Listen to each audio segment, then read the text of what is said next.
안녕하세요. 독서하고 생각을 말하는 독설입니다. 오늘은 18번째 시간이고요. 오늘의 책은 아파트에 미치다 라는 책입니다.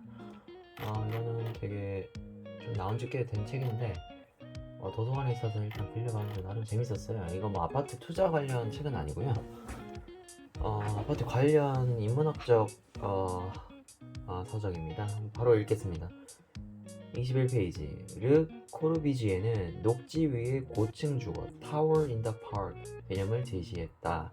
그것은 단독주택 대신 아파트를 고층으로 짓고 지상의 모든 공간을 자연 녹지로 만들어 공공에 제공하자는 당시로서는 획기적인 발상이었다. 여기서 제 생각은요. 아파트 관련 매번 서울, 경기 집값 상승률 그래프만 제시되는 책만 보니 좀 답답했어요. 이런 새로운 장르의 책을 읽어보는 것도 환기차 괜찮을 것 같아서 책을 읽게 됐습니다. 새로운 개념들이 쏙쏙 머리에 잘 들어오네요. 39페이지.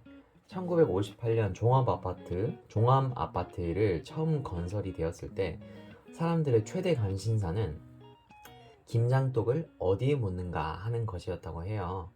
게다가 당시만 해도 아파트는 소형 평수 위주여서 빈민굴 이미지도 강했다. 중산층을 겨냥하여 비교적 고급으로 지었다는 마포 아파트 또한 별로 인기가 없었다. 그 무렵 국민소득 수준을 고려할 때 아파트 생활의 물질적, 기술적 여건에 대한 정서적 거부감이 컸기 때문이다. 예를 들어 전기 사정이 나쁜데 왜 엘리베이터를 설치를 하는지, 기름도 나지 않는 나라에서 왜 중앙 공급식 난방을 하는지, 마실 물도 귀한데 왜 수세식 화장실을 사용하는지 별의별 시비가 끊이지 않았다고 한다. 결국 마포 아파트는 10층이 아닌 6층으로 엘리베이터 없이 건설되었고 세대별로 연탄 보일러를 설치했다. 여기서 제 생각은요.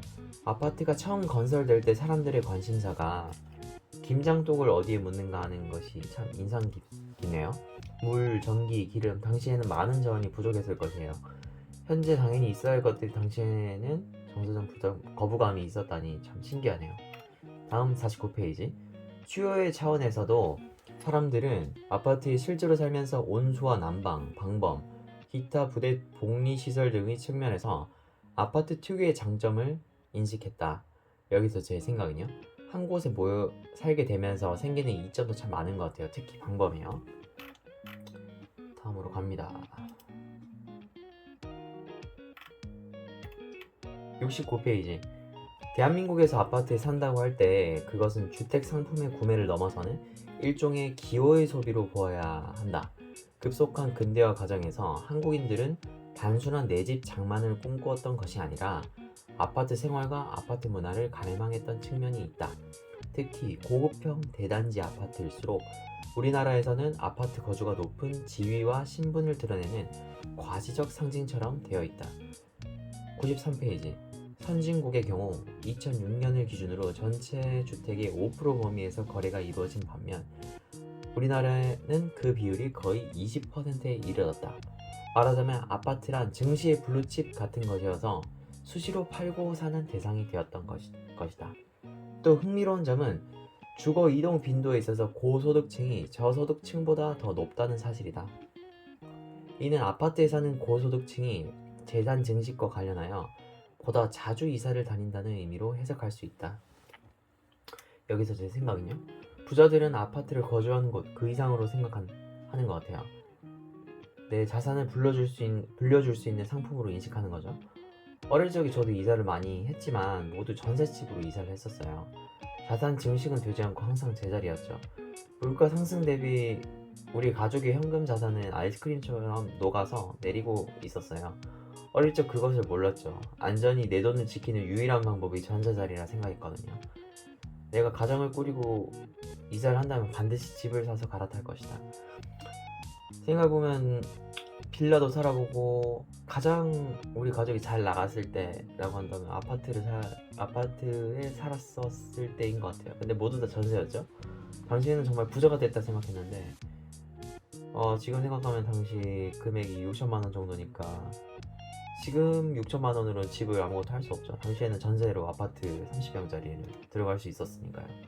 근데 그 돈을 6천만 원을 계속 지금까지 가지고 있다라고 생각한다면 물가 상승 대비 얼마나 현금 자산이 아이스크림처럼 녹았는지 이해하실 수 있겠죠. 다음 103페이지. 아파트에 입주해 사는 사람들의 개인적인 특성도 근린 관계를 형성하는 데 영향을 미친다.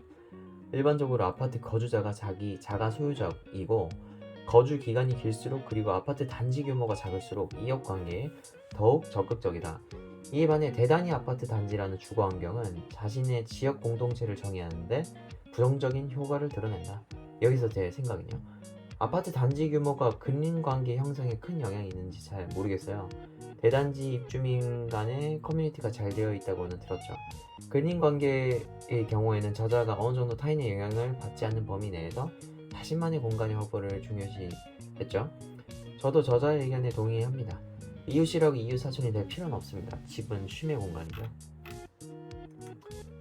자, 다음으로 128페이지. 모델하우스에서 흔히 신발을 벗고 납작한 실내화로 갈아신는 제 키가 큰 분양 도우미 안내를 받는데 이것 역시 공간 심리학을 절묘하게 이용한 결과다. 납작한 실내화를 신게 하여 천장을 높게 보이게 하거나 키가 높은 도우미 앞에 위축시켜 모델하우스를 실제보다 넓게 보이게 하고자 한다는 것이죠. 181페이지.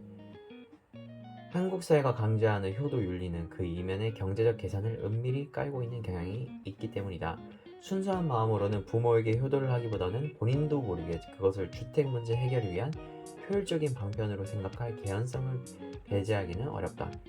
부모의 입장에서는 주택 자금 지원을 대가로 자식에게 효도를 당당하게 요구를 할 수 있게 된다.